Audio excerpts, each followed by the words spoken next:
Hello everyone, welcome back to the Devnath couple in Russia. ওয়াহ, আজকে সকাল সকাল আমরা মা ছেলে রেডি। এখন দেখেন ঘড়িতে কয়টা বাজে, এখনো 6টা বাজেনি। আমরা অলরেডি রেডি, শুধু আমি আমার ছেলে না, ঘরের সবাই রেডি, ব্যাগ ট্যাগ গোছানো রেডি।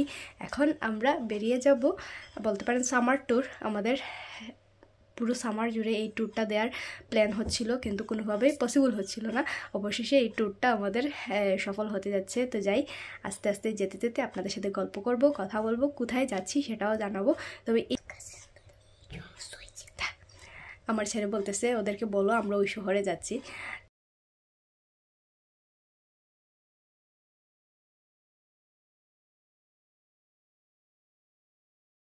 চলে আসছি, এই যে সবাই এখন ট্রেনের জন্য অপেক্ষা করতেছি। বাসা থেকে ট্যাক্সি করে রেল স্টেশন পর্যন্ত আসছি। এখান থেকে যাব এয়ারপোর্ট, কারণ আমাদের এয়ারপোর্ট আমাদের বাসা থেকে 1 ঘন্টা 10-15 মিনিট লাগে, মানে যদি ট্যাক্সি দিয়ে যায় একটু বেশি লাগবে। তো সেই কারণে ট্রেনে যাব, যাতে একদম ঠিক টাইমে পৌঁছানো যায়, কারণ ট্রেন তো আর এদিক সেদিক লেট হয় না, একদম টাইম অনুযায়ী যায়। যে আমার সামনেই হচ্ছে এই যে রেল স্টেশনে আমরা দাঁড়ানো, আরও 5 মিনিট পরে আমাদের ট্রেন আসবে।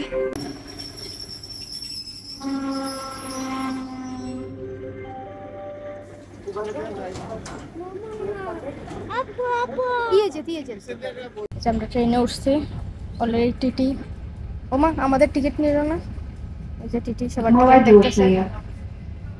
ওমা আমাদের টিকিট দেখলো না, ভুলে গেছে মনে হয়। আচ্ছা, এদিক দিয়ে ঘুরে আসবো। বাইরে এখনো অন্ধকার রয়ে গেছে। শীতের দেশ হচ্ছে রাশিয়া, যেখানে ওই যে ট্রেনের বাইরে আমরা শীত পাইতেছি। আর এদিকে দেখেন সবাই সোয়েটার খুলে বসে আছে, একদম মানে মনে হইতেছে ঘরে। তার মধ্যে পায়ের নিচে, ঠিক একদম নিচে এই যে দেখেন হিটার রাখা, ওই পাশে হিটার রাখা। আমার মা এখান থেকে উঠে গেছে, আমার ছেলে জুতা মুতা খুলে এখানে বসে আছে। তার প্রত্যেকটা মানুষের এত পরিমাণ গরম লাগতেছে। তো যারাই বলেন রাশিয়াতে কেমন ঠান্ডা কেমন ঠান্ডা, এই যে দেখেন কেমন ঠান্ডা। বাইরে হচ্ছে আজকে কত ঘুরতে 2 চলতেছে, আর এদিকে আমরা সোয়েটার টোয়েটার সব খুলে বসে আছি। ওই যে দেখেন আমাদের সামনেই হচ্ছে দরজা, ওইটার পরে হচ্ছে ট্রেনের মানে একটা বগির দরজা আছে, কিন্তু এত পাশাপাশি থেকেও গরমে ফাটায় ফেলতেছে একদম। উফ, আমার কোন চিপার মধ্যে গিয়ে বসছে যাতে একটু গরমটা কম লাগে।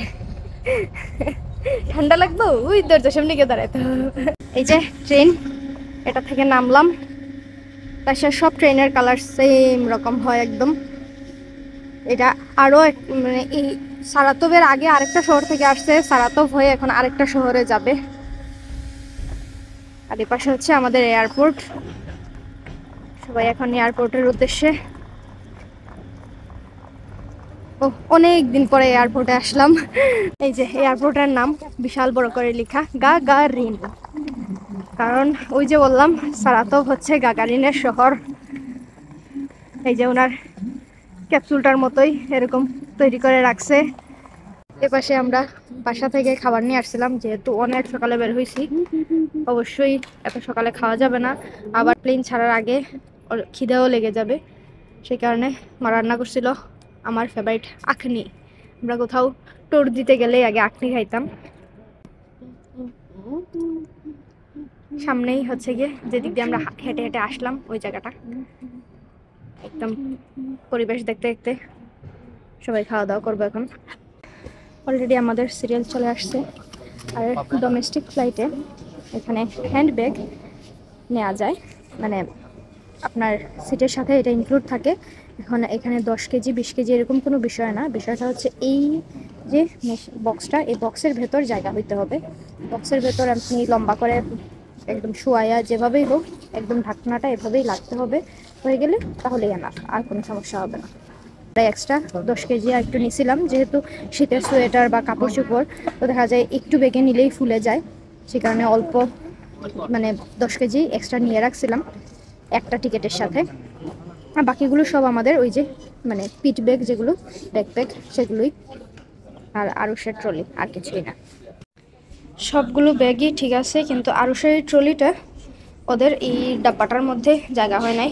এখন এটাকে ওরা রিলে নিয়ে চলে যাবে, মানে আমাদের ব্যাগেজ হিসেবে এটা নিয়ে যাবে।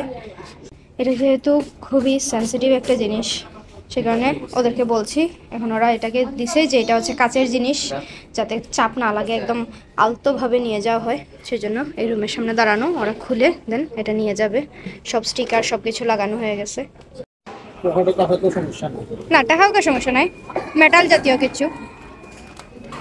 সর্বশেষ চেক করেই আমরা একদম ভিতরে চলে যাব। ঝুড়ি আছে, ঝুড়ির মধ্যে সবকিছু সুন্দরভাবে দিয়ে দিলেই, চারিপাশে দেখেন কতগুলা gate. Check in take in সব শেষ করে একদম ফাইনাল চলে আসছি। যে জায়গা থেকে গেট খুললেই আমরা যাব, ওই যে এখানে রানওয়েগুলো দেখা যাচ্ছে একটু একটু।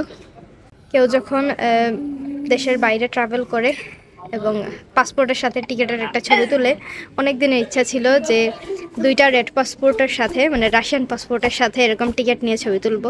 তাই এবছর আরশো বাবা যেহেতু একা বাংলাদেশ গেছে, আমার এই ছবি একসাথে তোলা হয় নাই। আর আগে যখন মস্কোতে গেছিলাম তখন আমার কাছে এই রেড পাসপোর্ট ছিল না। অবশেষে এই আশাটা পূর্ণ হইল। আর সাথে হচ্ছে গিয়ে এই যে 5টা টিকিট, মানে মা বাবা আরুষ সবাই আমরা একসাথে কোথাও একটা ফ্লাই করব, মানে সারাতোভের বাইরে কোথাও একটা ঘুরতে যাচ্ছি। যাক, অনেক দিনের ইচ্ছা একটা পূর্ণ হইল। সব সুন্দরভাবে শেষ হয়েছে, কিন্তু এখনো আরও প্রায় 45 মিনিটের মতো সময় রয়ে গেছে আমাদের হাতে। এখন কী করা যায়? আরুষ আসছে এখানে রং করতে, কারণ তার ফেভারিট কাজ হচ্ছে এখন ইদানিংয়ের জন্য রং করা। ওর রং পেন্সিল, তারপরে কাগজ কলম, মানে সব কিছু যা যা দরকার ড্রয়িং করার সব কিছু আমরা সাথেও নিয়ে নিছি। এখানে এসেও পেয়ে গেছে, তো তার মধ্যে একটু বসে বসে সময়টা পাস করা হচ্ছে মেইন বিষয়। এখন রাশিয়ার ক্যাপিটাল হচ্ছে মস্কো, যেটা আমরা বাংলাদেশ যাওয়া আসার ক্ষেত্রে কিংবা নিউ ইয়ারের ভ্যাকেশনে প্রায় দুর্গাপূজা হইলেও মস্কো যাওয়া হচ্ছে। অতীতে রাশিয়ার ক্যাপিটাল ছিল সেন্ট পিটারবুর্গ। সেখানেও আমি আসার পরের বছরই রাশিয়াতে যাওয়া হয়েছিল, তো তখন তার ভিডিও করা হতো না, সেই কারণে আপনাদের সাথে শেয়ার করা হয়নি। আর এবছর যাচ্ছি হচ্ছে গিয়ে সোচিতে। মা বাবা আসার পরেই আমরা সিলেক্ট করছিলাম একটা শহরে ঘুরতে যাব, কিন্তু কিছু কাজের জন্য সেটা সব কিছু অর্ডার করেও ক্যান্সেল করা হয়েছে। তারপরে আরশো বাবা দেশে চলে গেল। আসার পরে এখন যেহেতু সব জায়গায় ঠান্ডা পড়ে গেছে, তো সেই সোচিতে মোটামুটি গরম এখনও আছে, মানে +15-16 এখনও চলতেছে ওয়েদারে যেটা দেখাচ্ছে। তো সেই কারণে ভাবলাম যে ওই শহরটাতেই যাই, কারণ ঠান্ডার মধ্যে সোয়েটার পরে অন্য শহরগুলোতে ঘোরাটা খুবই টাফ হয়ে যাবে। আর বাংলাদেশে যখন যাবে তখন আবার সেই মস্কো হয়ে যাবে, তখন হয়তো 1-2 দিন আগে চলে গেলে একটু ঘোরাঘুরি করে দেন বাংলাদেশ ফ্লাই করতে পারলো। তো সেই কারণেই এই শহরটা সিলেক্ট করা। এখন সোচি যাব, আপনাদের সাথে শেয়ার করব। তো ঠিক আছে, আকাশের অনেকটা উপরে, পুরোটা প্লেন একদম ভরা লোকজনে। আমার মা বসছে একদম সামনে, বাবা বসছে একদম পিছনে, আমি একদম পাখার উপরে, আর সে বাবা আরেকটু পিছনে, আর সে সাথে নিয়ে 4-5জন লোক 4 জায়গায় ছড়ায় ছিটায় বসছি। তো এখন তো আপাতত 3 ঘন্টা আকাশের উপরে থাকা হবে, যেহেতু অনেক সকাল সকাল ওরা উঠছে। আশা করি ওরাও ওদের জায়গায় ঘুমায় যাবে, আমি একটা দিয়ে দিব। 3 ঘন্টা আমরা প্লেনের ভেতর থাকবো, মানে আকাশের উপর থাকবো। তো একটা লম্বা ঘুম দিয়ে দিই। আমি আর আরুষ এখন একসাথে, একটু পরে আমরা ল্যান্ড করবো। ওর কান একদম বন্ধ হয়ে গেছে, সে বেচারা কান্না শুরু করে দিছে, সে কিছুই শুনতেছে না। সে বলতেছে কেন আমি কিছু শুনতেছি না।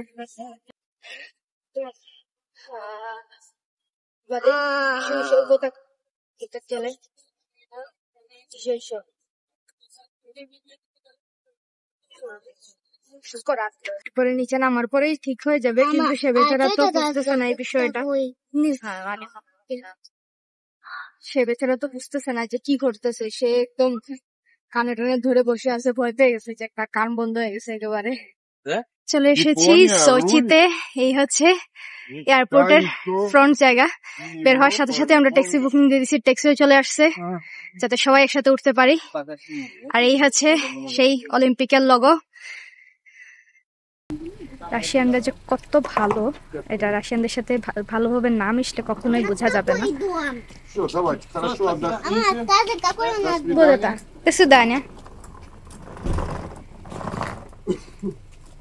উনি আসতে আসতেই বলে দিল আমরা কোথায় কোথায় ঘুরতে পারি, এখানে কোথায় কোথায় সুন্দর জায়গা আছে। আমরা বাচ্চাদের সিট সহকারে এটা বুকিং করতে ভুলে গেছিলাম।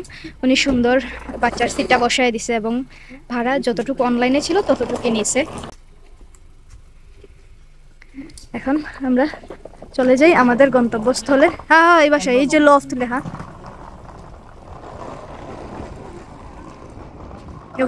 বাসাটার সামনাটাই খুব দারুণ লাগতেছে। চারিপাশে গাছগুলা দারুণ লাগতেছে, ক্যাকটাস গাছের মতো। আর ও কলা গাছ আছে, এই মা কলা গাছ আছে।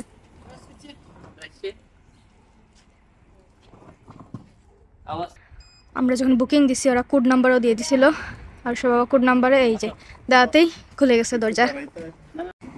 আমার ছেলে এখানে সুইমিং পুল দেখে একটা হাততালি দিয়ে দিছে। ওয়াও, এখানে একটা আছে, ডোনাট আছে। আর নি না দা সুমিজ পাশালুস্তা নি সুমি। তো এসেই সবকিছু আমাদের রুমে রেখে এখন চলে যাচ্ছি খাওয়া দাওয়া করতে।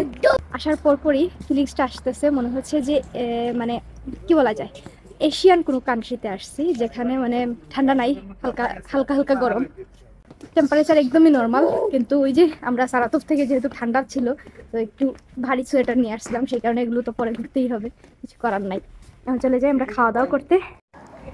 যে দেখেন বাড়িঘরের বারান্দাগুলো একদম মানে আমাদের বারান্দার মতো, মানে দেশীয় বারান্দা যেরকম থাকে না, গ্লাস টাস ছাড়া, ঠিক সেই রকম দেয়া, একদম খোলামেলা। চারিপাশে কলা গাছ, পাম গাছ, মানে কি যে একটা ভালো লাগতেছে। ডিসেম্বর মাসে যদি এরকম ওয়েদার পায় ওরা, আর সব বাবা আসার পরপরই বলতেছে এখানে একটা বাড়ি কেনা দরকার। এই জন্যই বলা হয় এটা হচ্ছে রাশিয়ার ওয়ার্মেস্ট সিটি। মানে ঢুকার সাথে সাথে একটা উষ্ণ উষ্ণ একটা ফিল আসতেছে, যেখানে আমাদের অলরেডি মানে 2 চলে টেম্পারেচার, ওদের এখানে 14-15 চলে। ওই যে কলার মোচা দেখা যাইতেছে গাছটার মধ্যে, প্রত্যেকটা বাড়ির সামনে মনে 1-2টা কলা গাছ আছে। বারান্দাগুলা কি ভালো লাগতেছে। ওয়াও। আমরা যে বাড়িতে উঠলাম তার পাশেই ছিল একটা স্তালোভায়া। স্তালোভায়া বলতে রাশিয়ান বুফে সিস্টেম খাবার, যেখানে আপনি খাবার চয়েস করে দিবেন, ওরা ওজন মাফিক খাবার দিবে এবং সেই পরিমাণই দাম রাখবে। যেহেতু সেই সকালে বেরিয়েছিলাম, তাও অল্পখানি খাওয়া হয়েছিল, কিন্তু এখন অলরেডি বিকেল হয়ে গেছে, সবাই অনেক ক্ষুধার্ত, সেই কারণে চোখের সামনে যেটাই আমাদের খাবার উপযুক্ত আমাদের মনে হয়েছে সব কিছু আমরা নিয়ে নিছি। প্রায় অনেকগুলো আইটেম খাবার নেওয়া হয়েছে। তো খেতে খেতে দেখি যে কোনোভাবেই আর শেষ করা যাচ্ছে না, মানে জাস্ট শুধু ঠেলে ঠেলে পেটে ঢুকাও, যেহেতু টাকা দিয়ে কেনা হয়েছে। আর ওদের জুস, রাশিয়ান ভাষায় এটাকে কাম্পত বলা হয়, মানে ফলকে জাল দিয়ে এই জুসগুলো তৈরি করা হয়। খুব সুন্দর ওয়ান টাইম বক্সে দেওয়া ছিল, এবং ওদের খাওয়ার পরে একটা সুন্দর সিস্টেম, খাওয়ার শেষে সব কিছু নিজ দায়িত্বে ট্রেতে করে নিয়ে ওদের মানে ওয়াশরুমের সামনে রেখে আসতে হয়, যেখানে ওরা মানে ডিশ ওয়াশ করবে, সেখানে দিয়ে আসতে হবে নিজ দায়িত্বে, ওরা কেউ এসে নিয়ে যাবে না। এবং টেবিল সব কিছু আমরা নিজেরাই খাওয়ার পরে ক্লিন করে দিয়ে যেতে হবে ওদেরকে। খাবারের মধ্যে 2 আইটেমের সালাদ নিয়েছিলাম আমরা, একটা গাজরের সালাদ, একটু টক লাগে। তারপরে ছিল রাইস, যেহেতু আমরা বাঙালি রাইস তো অবশ্যই নিতে হয় রাইস। তারপরে মাংসের একটা আইটেম, একটা স্যুপ, আরও হচ্ছে গিয়ে আলুর ফ্রাই এবং চিকেন কাটলেট নিয়েছিল। আর আমার মা নিছে কুসকুস, এটাকে জানি না ইংলিশে কি বলে, বাট রাশিয়ান ভাষায় এটাকে কুসকুস বলে। দেখতে কিছুটা ডালিয়া, মানে ইন্ডিয়ান যে ডালিয়া বলে সেটার মতোই কিছুটা। তারপরে নিয়েছিলাম গিরিচকা, সাথে চিকেন আনারস দিয়ে তৈরি করা, তারপরে মাছ ওভেনে তৈরি করা। খুবই মজার ছিল খাবারগুলো, মানে হতে পারে আমরা অনেক ক্ষুধার্ত ছিলাম বলে, কিংবা হতে পারে খাবারগুলো সত্যিই অনেক মজার ছিল। তারপরে ওই যেটা বললাম, খাওয়ার পরে সব কিছু ক্লিন করে আমরা দিয়ে যাচ্ছিলাম। আমরা অবশেষে সোচি চলে আসছি, অনেক দিনের। ও এই যে বাংলাদেশের ফুল গাছগুলা, পুরো বাড়ির সামনের দিকটা পুরোটা ভরা এই গাছ। যাই হোক, অনেক দিনের জল্পনা কল্পনার পরে আমরা সারাতপ থেকে বের হয়ে আরেকটা শহর ঘুরতে আসছি, তার মধ্যে সোচি। মানে রাশিয়া আছি এত বছর ধরে, রাশিয়ার কিছু স্পেশাল জায়গা, তো তার মধ্যে সোচি একটা, সেটাও ঘোরার সৌভাগ্য আমাদের হয়ে গেছে অলরেডি। খুবই আনন্দ লাগতেছে। সারাতপ থেকে সোচি আসছি, প্লেনে আসলাম, আপনারা দেখলেনই, 3 ঘন্টা, হ্যাঁ 2 ঘন্টা 55 মিনিট। তো 3 ঘন্টা আমরা মানে ফ্লাই করে আসলাম সোচিতে। এটাই হচ্ছে রাশিয়া, এক শহর থেকে আরেক শহরে আমরা ফ্লাই করলাম, তার মধ্যে 3 ঘন্টা চলে গেল। আর যারা বলেন ওই যে ইউরোপে হয়তো এক দেশ থেকে আরেক দেশে যাইতেন আপনারা ওই 3 ঘন্টায়, সেই জায়গায় রাশিয়ার ভেতর একটা শহর থেকে আমরা আরেকটা শহরে আসছি এতটা সময় স্পেন্ড করে। তারপরে তো এয়ারপোর্ট পর্যন্ত যাওয়া আসা, মানে সবকিছু প্লাস মাইনাস করে অনেকটা সময়। আউ এপাশে আমরা খেজুর গাছও পেয়ে গেছি। এই যে খেজুর গাছ দেখেন, এটা কি খেজুর গাছ নাকি পাম? খেজুর, কারণ সোচিতে অনেক পাম গাছ আছে এটা জানি। হ্যাঁ, ওয়াও, খেজুর গাছ দেখেন। সবাই আমরা জানি রাশিয়া মানে হচ্ছে ঠান্ডার দেশ, যেখানে বরফ পড়বে। আর তার মধ্যে ডিসেম্বর মাস অবশ্যই, ডিসেম্বর জানুয়ারি ফেব্রুয়ারি এই 3 মাস হচ্ছে কি বলে উইন্টার সিজন রাশিয়াতে। সেই জায়গায় চারিপাশে দেখেন সবুজে ঘেরা, অনেক গাছের মধ্যে কমলা ধরে আছে, ফল ধরে আছে এখনো, চারিপাশে ঘাস একদম সবুজ হয়ে আছে। এই যে দেখেন, মানে দারুণ লাগতেছে। শহরটাতে হাঁটতেই মনে হচ্ছে মানে নর্মাল ভাবে বিকালে হাঁটতে বের হয়েছি বাসার আশেপাশে, এরকম একটা মানে মনেই হচ্ছে না যে নিজের বাড়ি থেকে অনেকটা দূরে আছি। ওইখানে দিয়ে টমটমা আগে সব কিছু, এই যে ওই যে বাংলাদেশের কি অটো রিক্সা, অটো রিক্সা। এরপরে কেউ তুললা নিয়ে আসছে, বাবা আবিষ্কার করছে ঘূর্ণিঝড়ে এটা পড়ছিল। তারপরে সাগরে, কারণ সোচির পাশে হয়েছে ব্ল্যাক সি, আর জলের ধাক্কা ধাক্কায় সোচি চলে আসছে। তো অবশেষে আমরা সোচিতে, এই শহরটা আগামী 2-3 দিন আপনাদের সাথে অনেক অনেক ভিডিও করব, সেগুলি আস্তে আস্তে শেয়ার করব আপনাদের সাথে। দেখবেন আমাদের সাথে আপনারাও রাশিয়ার আরেকটা সুন্দর শহর সোচি। তো আজকের ভিডিওটা এখানেই শেষ করলাম, নেক্সট ভিডিওতে আবারও দেখা হবে। ততক্ষণ পর্যন্ত সবাই ভালো থাকবেন, সুস্থ থাকবেন, টাটা।